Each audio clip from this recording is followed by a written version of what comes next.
Hello and welcome to the debate. I'm your host Sana Maqbool with you at PTB World. In today's show, we're going to be taking a look at the upcoming very important address by the Prime Minister Shehbaz Sharif at the 79th session of the UN General Assembly. And this is particularly important considering, of course, the world that we live in and the way that different issues around the world and, of course, in Pakistan are also very relevant to the global audience. And so it's important to see what the Prime Minister is going to address. And we've seen a peek of what issues he's going to be addressing and highlighting over this particular address because he has been talking about them on the sidelines of the UNGA in different sessions. He's also highlighted various matters with regards to both Pakistan and the international arena to talk about as part of the UN General Assembly, and then of course will be part of his address as well. But we'll also be talking about what all needs to be part of this particular address and how fundamental and important this is, because this is the session that is happening after the genocide started in Gaza in October last year. It is a session in which, of course, the oppression in Kashmir continues. It is also the session in which we've seen international terrorism continue, particularly, of course, the spike in terror activities in Pakistan. And, of course, it is also the session in which we've seen an increasing role of artificial intelligence, and also the session where we see more and more economic crises around the world as more and more conflicts also emerge. And so we're going to be taking a look at what this means then for Pakistan and how Pakistan will position itself in the geopolitics of what the world currently stands and how this will be factored in terms of where Pakistan is. And so we're going to be taking a look at the sessions so far held and the meetings that have been held, and then of course the ultimate importance of this UN General Assembly session and how it can actually address these issues, create that particular pressure in the international community to address these audiences and these conflicts and to make a change and difference for the people who are suffering around the world and for people who need uplifting and help. And so we're going to be taking a look at all of this in our segment today and focus on what the PM is going to be addressing to the UNGA tomorrow, and of course with regards to Pakistan's position. For this and more, as always, in the studios I've been joined by senior analyst Farrukh Pitafi and Raja Faisal, and we've also been joined online by former Ambassador Dr. Jamil Ahmed Khan. Thank you very much, Dr. Jamil, for being part of the session and joining us today. And I'm going to start with you in reference to what we've been discussing, of course, in the past couple of days. The UNGA is something very, very important, and of course Pakistan's stance at this session will be very, very important. We've made it clear in a lot of ways what it is that we stand for and how it is that we want to pursue that with the international partners. And so I want your take, particularly in terms of so far the sessions that have been held with the Prime Minister and the issues that he has raised, and what your expectations are in terms of what he will be talking about from his session tomorrow. Right, this question seems to be directed to me because there was some disruption to start with. Yes. Well, definitely the Prime Minister's engagement during this session and while he's staying there in New York, there has been interaction with the world leaders, which again are very significant. World leader like President of Iran, Turkey, the US Prime Minister, and Bill Gates, World Bank, IMF, the chiefs. So all these people are very significant, very important. And once, particularly this time, once he had the engagement with Iran, the problem which erupted because of the Iran-Pakistan gas pipeline and the portion of it which we could not complete because of the sanction on Iran and because of other issues. So that was also addressed this time, and it appears that Iran would now consider resolving this matter and not taking it to the international forum.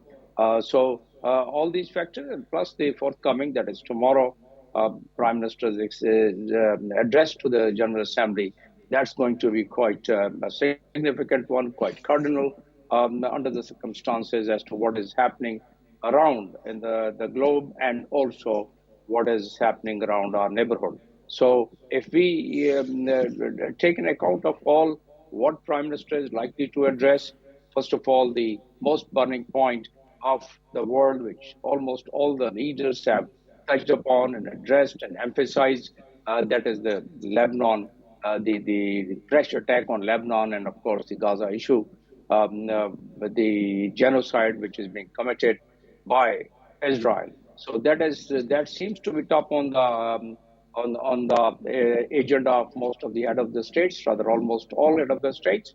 And then the other issues are, of course, the outstanding issues in the world, which is climate change, the SDG, and the SDG, the climate change is SDG point number 13, SDG point number 1, which is the no poverty, and zero hunger point number 2. So SDG second and third is the terrorism and the menace of terrorism, Pakistan's contribution, Pakistan's sacrifices towards addressing this issue and towards addressing the Security Council resolution, starting from the resolution number 1267 onward. Pakistan was collaborating with the international organizations and international community in addressing this menace of the terrorism.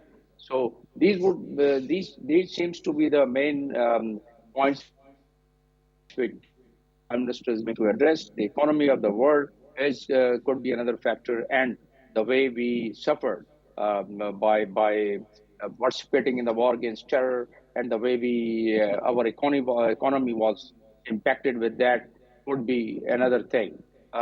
General Assembly session basically it sets the tone about the world opinion basically, and the world opinion is formed because this is the highest forum where maximum participation of the head of the state and the head of the government is witnessed during this session every year. And this year also, the session which is culminating on the 30th has witnessed more than 75 head of the states and head of the government, and rest of the members have, or rest of the member countries are presented by their foreign minister and the ministers. So this G17 session becomes one of the most important sessions because of the turmoil what is going on in Middle East and as well as Ukraine. So some of these fundamental points would be addressed.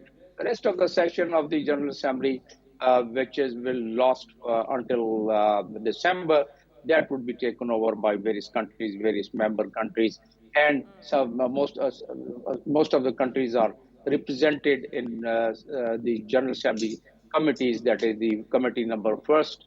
The first committee is the disarmament, and then the second committee is basically it deals with the economic and financial system, and the third committee deals with the social, culture, and humanitarian. Fourth committee also deals with political and decolonization.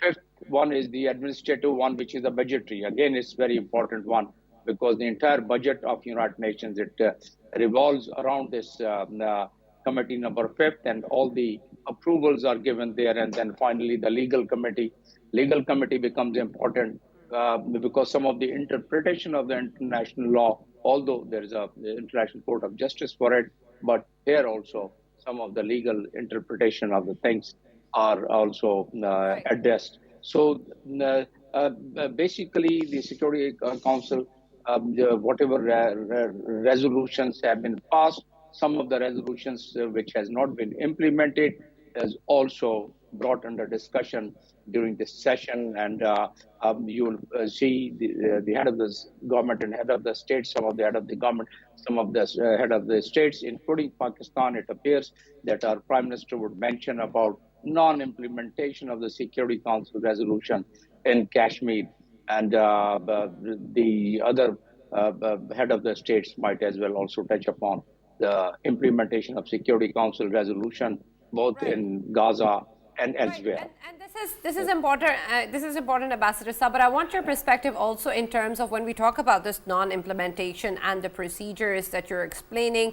I understand that there is an avenue to bring this up, that these resolutions haven't been implemented, and that these resolutions, because they haven't been implemented, are resulting in the increased suffering of the people around the world. And so I understand that option or that avenue is there. But I want your take in terms of whether or not the system also has something embedded in it which ensures implementation, or which ensures that there is some consequence after violation. Because without that system also in place, what point would there be in addressing a fact that is known to the UNSC, that is known to the international partners, that is known to the world, that these resolutions stand unimplemented? And Dr. Jamil, if you can also highlight the importance of the judgment which we saw, it came regarding Gaza, of course, ICC's judgment I was referring to, in which, of course, we know that Netanyahu, he was obviously declared as a criminal, and but implementation there is too not seen anymore. So can we say that this can be highlighted as well on a forum like UNGA? Well, this is again the responsibility of the member states of the United Nations to highlight such decisions of the United Nations organs in a way that the ICC has taken birth from the United Nations Charter. So all the member states have the responsibility to implement the decision of the ICC. Unfortunately, the member states sometimes find quite handicapped to really implement it. For example, the example what you have given, and I'm coming on the implementation part of the Security Council resolution, which Sanaya just asked me, and what is the purpose of the such a big organization, which was established to maintain the peace and tranquility of the world, and which seems to have been failing. And this is what the king of the Jordan had mentioned, stating, and quote, I quote, that UN is under attack by itself, unquote. So all these factors, if we just encompass some of these points. Point number one, the ICC judgment, ICC, the warrant which has been recommended by the Prosecutor General. It can only be implemented after the three members judges, they finalize it. And after the finalization, the member countries have to implement it. For example, if Netanyahu goes and visits some country, including United States, who is the signatory of the ICC, they were thinking to walk out. They have yet not done that. So it becomes the responsibility of any other member state. But it's not going to happen because the support, the kind of support from the West to Israel, including and led by United States. So that's not going to happen. The second question comes, if we talk purely about the implementation part of it, of the ICC, the airspace being used by Netanyahu while he would be traveling from Israel to New York or to attend the session, any airspace he's passing, those particular member states have the obligation to implement. And that's again not going to happen because of the political reasons. The world politics revolves around certain blocs and certain power groups, such as the five permanent members and its allies, and particularly the United States. So that's part one. Part number two, the other the Security Council resolutions. If I recall properly, even while the Gaza war started in December the same year, 2023, the resolution was passed to implement some kind of measures to ceasefire, but that didn't adhere to. And ever since, there are three resolutions which were passed for the peace purpose, and that was not adhered to. The mechanism, inbuilt mechanism, which is embedded in the United Nations Security Council, again has to be implemented by the United Nations Charter. And what are those implementable charter of the United Nations? Number one, if the member state do not implement the resolution passed under Charter, under United Nations Charter Chapter 5, then Chapter 6 is invoked, in which the sanction starts on those member countries. And then if they don't agree with, or if they don't comply with the provisions of Chapter 6, then Chapter 7 provision, particularly 42, Article 42, that is then implemented. And that means the implementation by the force, by the UN force. The member countries contribute, like Pakistan is one of the biggest contributor of the peacekeeping forces. So peacekeeping forces are mobilized, the air forces mobilized, the naval forces mobilized. So all these things are embedded. But again, in order to implement that, for example, Israel has not accepted resolution number 242, which was passed after 1967 war. Israel and the Arab countries. That said that the occupied areas should be vacated by Israel, and until now they are occupying more rather than vacating it. That has not been implemented, and there are many more.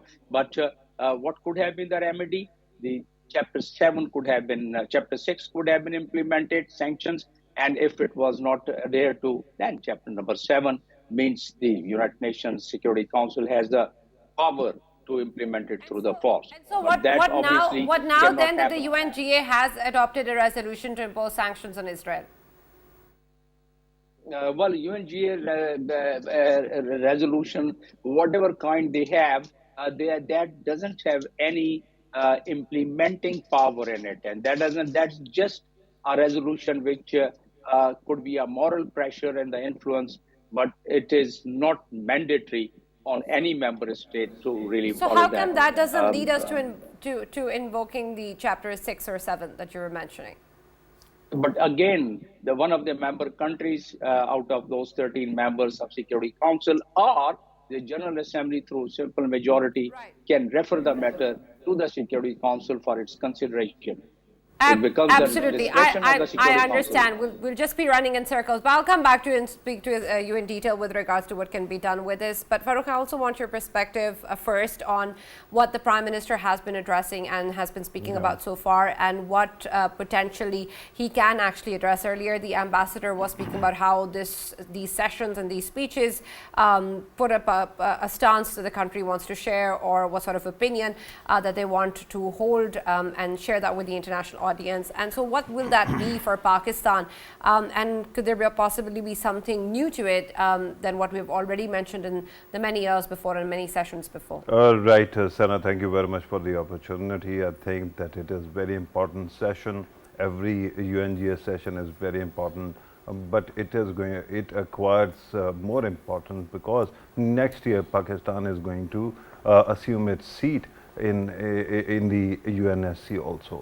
So Pakistan is going to play a very crucial role there.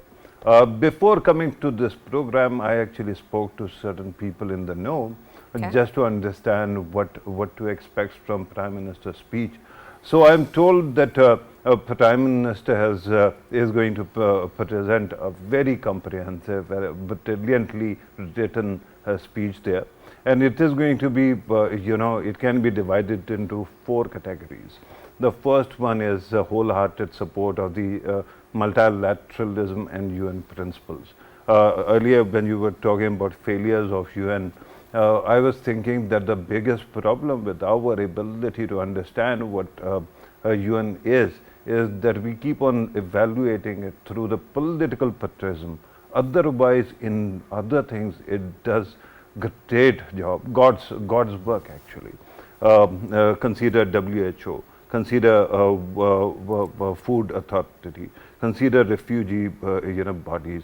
Even in Palestine, UNRWA is working hugely and has contributed. Similarly, umpteen other places, UNDP, right? In Afghanistan, the entire world hasn't recognized Afghanistan's government, but the UN people are still working there, ensuring that people don't die of malnutrition. So there are great things that UN does. The only problem is with politics, and that is because the international political system is one of anarchy. It doesn't have a structure. It is not supposed to have, because you believe in sovereignty of nations. Now, the second thing about the Prime Minister's speech is going to be about UNSC and the importance, as you were mentioning also, the importance of implementing the UNSC resolutions that have been actually, that have stayed in limbo. For example, Kashmir, for example, Palestine also. The third part or third category is going to be focusing on global economic inequity. And that is important also because certain countries are really getting richer and richer by every minute, while because of war and polarization, other countries keep on diminishing. So that is also important. And the fourth one is going to focus on climate change issues and Pakistan's concerns as well. So I think that they are going to be a very comprehensive kind of speech that is going to be there. Now, regarding UN's inabilities or failures, we can talk about that, but now that we are going to be member at least for 1 year of UNSC, I don't want to berate it, but my humble submission is that in principle, UN is supposed to be a democracy where every state has equal power. But then they have created this shortcut called UNSC. It is not the executive body. The UN has its own pretty inclusive executive, and it has a very, democratically elected Secretary General. But despite that, and you have met him also, you have interviewed him, apart from that, UNSC primarily because of the veto power, 5 veto powers, that actually creates a problem, because every time UN wants to do something, they will veto it. And unfortunately, instead of, countries like India, other countries which have suffered through, ages of colonialism, instead of actually asking for a more equitable UN, they just want to demand, they just demand another seat for themselves in the elite club. And because of that elite club, everything goes awry. But despite politics, as I pointed out, UN, since its inception, has done great work, from human rights charter, to principles of multilateralism. It has actually held our world together. While it might fail at places, but it has done a great job. And I think that it will be wrong of us if we keep on saying that UN doesn't mean anything because it cannot implement certain political things. Absolutely. Of course, there are things to appreciate for sure. But Faisal, I also want your perspective then, especially as Farrukh mentioned, it will be part of the UNSC, and that of course puts that in a much stronger position than we've been in the past. And we obviously will have opportunities and avenues to discuss and put on the table a lot of the issues that hold a lot of meaning for us, of course, including the issue of Indian illegally occupied Jammu and Kashmir, and also the issue of Palestine that we're also be raising and we have been talking about, and is expected to be also addressed tomorrow. And so I want your perspective then in terms of this particular speech and session in light of what Pakistan wants to achieve as part of the UNSC. What tone are we setting?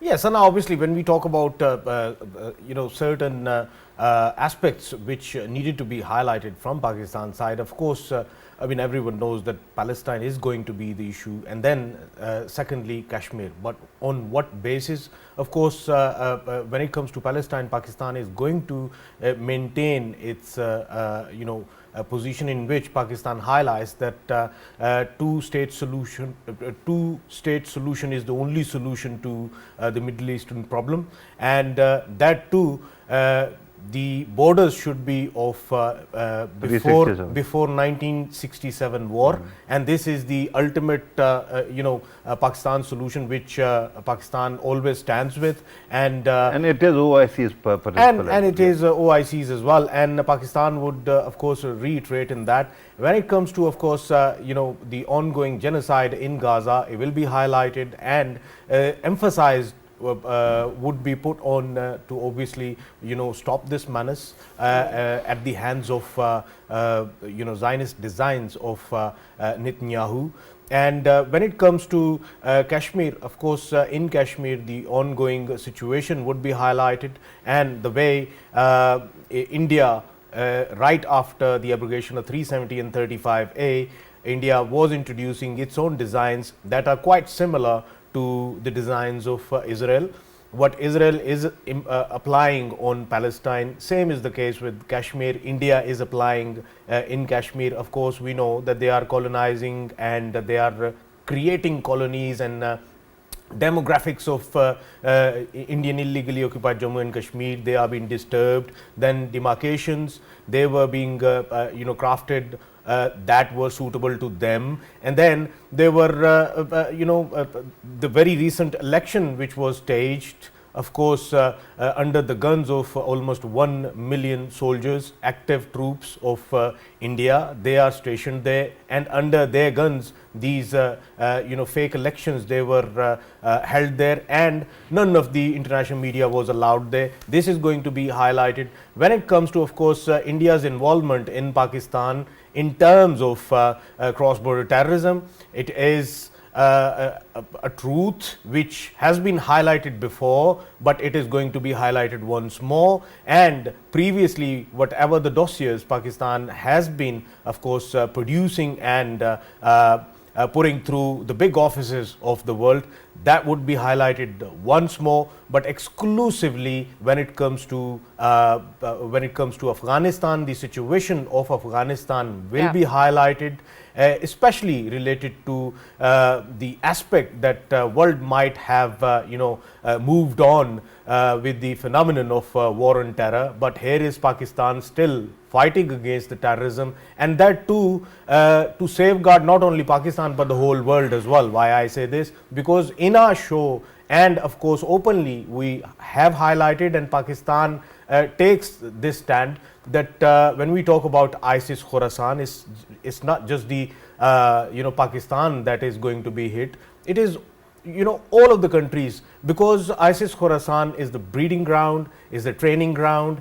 It can create havoc, the same havoc that was created by Al Qaeda once. So before it takes place, of course, Pakistan is fighting against it, and Pakistan's Prime Minister will highlight that aspect as well. And there are certain other issues that in recent times, BLA, BLF, when they were being caught, they had American weapons in their hands, and the very American weapons that were actually left by US when they left the region. And when it comes to TTP, they were having the same weapons as well. So these are the issues that will be highlighted in that context. When it comes to climate change, climate justice would be, of course, the highlight point of this aspect, and of course it will be highlighted in terms of what the needs are of Pakistan in terms of improving its economy and improving its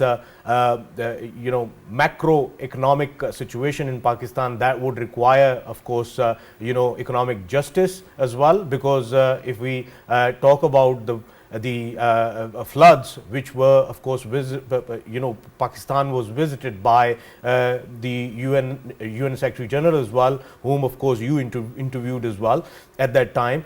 That will be highlighted, and of course the pledges which were made in terms of climate justice, that would be highlighted. Whoever gave us that money, that will be highlighted, but whatever is left, of course, that Pakistan deserves to get, because Pakistan is one of the most hit country when it comes to climate change. But when it comes to carbon emissions, Pakistan stands a country that has one of the lowest carbon emissions. So this needs to be, of course, highlighted. These are the aspects which are obviously pivotal, and at the same time Pakistan's Prime Minister would highlight the environment of Pakistan's economy right now, and what are the opportunities in Pakistan's economy which can be, of course, attracting FDIs from the other countries. So that will be in the economic sector, that will be highlighted as well.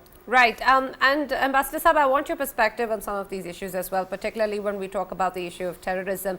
It's something, of course, that affects Pakistan. It's something that we see is impacting, of course, our borders and, of course, the terror activities within the country, from, of course, direct threats to also threats coming in from safe havens, to also threats coming in from outside of Afghanistan. And we understand that this is not something that is just limited to Pakistan, of course, and this is something that potentially also will be able to execute these terror activities across the world. And so I want your perspective on whether or not this is a shared view by our international partners, and whether or not we can use the opportunity of the UNGA to convince the international audience that this is not just a Pakistan problem, that it is indeed something that can and does affect the international community, and so must require an international response. Well, that has already been highlighted by the monitoring team of the Security Council, which has been submitted about 3 times. The monitoring team of the Security Council has submitted its report from time to time in the last about 2.5 years or so. So yes, that becomes an international problem. And what they have highlighted in their report is basically the cross-border terrorism from Afghanistan in particular, and the support to the terrorists by certain countries. So these are, and then how Afghan Taliban have not been able to stop the terrorist groups using their soil, and how there are about 20 different terrorist groups are housed or located there in Afghanistan. So all these factors, yes, it appears that these are the factors which affects the entire world, not only Pakistan, but Pakistan being the neighboring country, obviously it is the hard hit.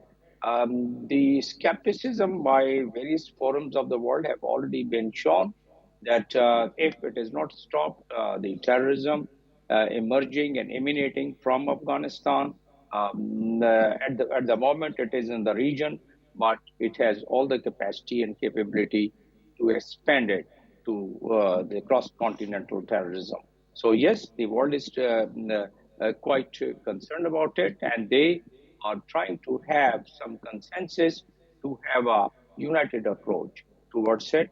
And that's the reason that after Afghan Taliban had taken over, the first resolution was just 1 month after their takeover, and they had demanded and they had referred Doha agreement, in which the second page, second paragraph very clearly stipulates that Afghan Taliban would not allow any terrorist group in their soil, and they would ensure that their soil is not used by any terrorist group. So yes, then there were about 2 or 3 more Security Council resolutions, and which binds Afghanistan to implement it, and that's why Afghanistan has not been recognized by any member country so far, although the diplomatic relations have started being established, China and some other countries.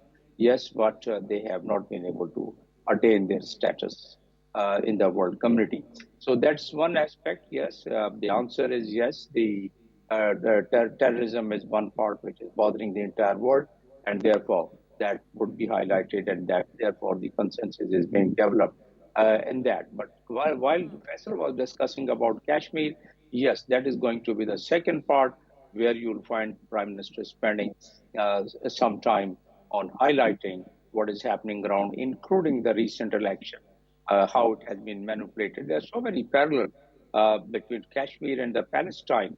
Article 49 of Geneva Convention is applicable in Palestine. We were discussing about 1967 war between Israel and the Arabs, and the way they have been able to illegally further extend their occupation in the Palestinian land.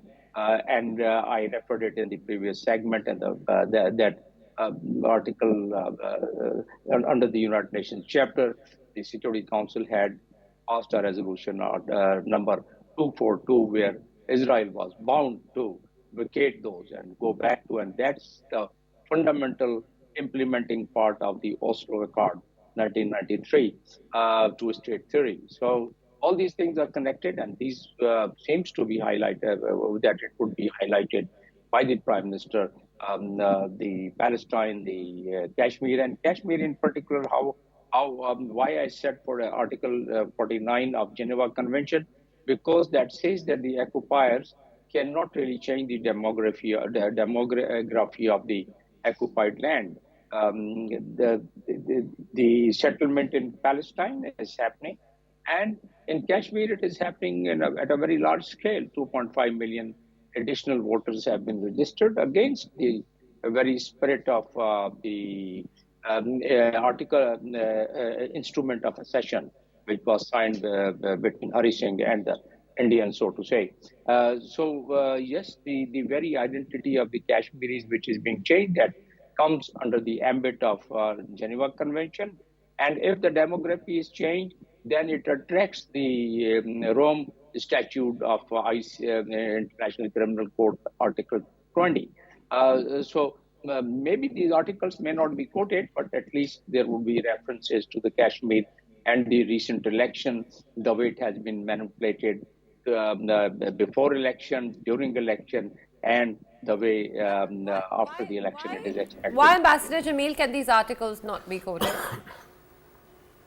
Well, that can be quoted, but the time is limited. There's just 20 minutes. Right. So Prime Minister has to, or any head of state or head of the government, has to really cover many points within that short span of time. Normally, these head of the states, they start quoting the chapters, they started quoting the United Nations Charter, they Fair enough. started Fair quoting enough. the I Security understand. Council resolutions. Right. Ambassador Jamil, I also want your perspective on something else that the Prime Minister mentioned yesterday, and he spoke about the arms race in both nuclear and conventional weapons. And he also mentioned the emerging technologies, and of course, particularly in the fields of AI that are having an impact around the world. And that's very, very important. While we, of course, talk about all of these global issues, this is also a very important global issue that is affecting every aspect of our lives. And indeed, of course, arms and ammunition and many others, especially in terms of the new measures of warfare and cybersecurity and the way that we're going to be dealing with things and conflicts around the world. What has recently happened in Lebanon with the attacks on the pages and the radios, of course, is also something that points towards this direction. So how would you take this particular issue and whether or not it will be raised by the Prime Minister tomorrow, and how integral it is to where the world is going? And Dr. Jamil, if you can also highlight this pager issue in a length in which you can obviously, clear our thoughts about whether there would be a consensus by United Nations on this, how to, of course, counter these kind of problems. Of course, the countries are very jittery. I mean, right after whatever has happened there with the pagers and with the radios, everyone is concerned. Ambassador Saab, the UNGA at least gives us 40 minutes, but Faisal's given you very, very less time, so you only have about 4 minutes. Go ahead. Quite right. Basically, this comes under the definition of booby trap, and booby trap in the warfare is not allowed, and it is banned so far. Not only booby trap, but this is setting the tone for the biological and the warfare and the nano robotic warfare. Because these people like myself, they fear that if it is not stopped, this AI and this technology with the advancement of AI, then it's going to really be quite cumbersome both for the developed countries and the non-developed countries, because these things are not very difficult to be evolved, such as the nano robots that can carry and that can be programmed to go and hit any target of its choice, whatever they are programmed. And likewise, this pager and the walkie-talkie solar system, the way it has been exploded, they have relied on the latest technology, including AI, the way they have exploded, and it has really created an alarm in the entire world that what is going to be the future conflicts of the world and how the future wars of the world would be addressed. Because the chemical warfare, the biological warfare, they are banned.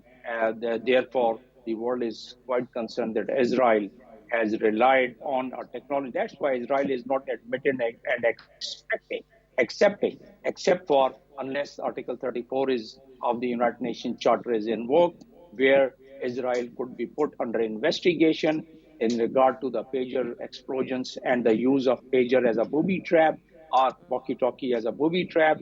Unless that happens, Israel can keep denying and world can keep pointing fingers. Everyone knows who did it, but unless it is investigated and brought in accordance with the international law, which is United Nations Charter, then perhaps we cannot. Even in any case, Israel, what the people say that Israel is West and West is Israel, the entire population of the world and those people who have some value for the human right and the genocide, they are on the roads and they are taking out all kind of protests and processions.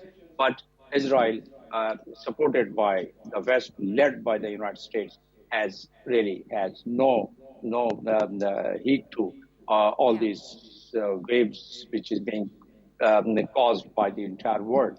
So yes, it is a matter of quite concern. It's alarming for the entire world. And if the race starts, then there are countries in the region, they can produce such weapons, such technology transformed into weapon and can apply it to any country around which are involved in conflict, including Israel. So that would make a very hard situation for the entire world to avoid such use of such technologies. So the world has to do something, and I guess that this would be mentioned by the remaining head of the states and perhaps our own prime minister about it. Definitely is going to mention about Lebanon, Gaza, and the use of such technologies, it appears. And once that happens, the other head of the states are also quite concerned, and they would very difficult situation the world is going to witness, and with this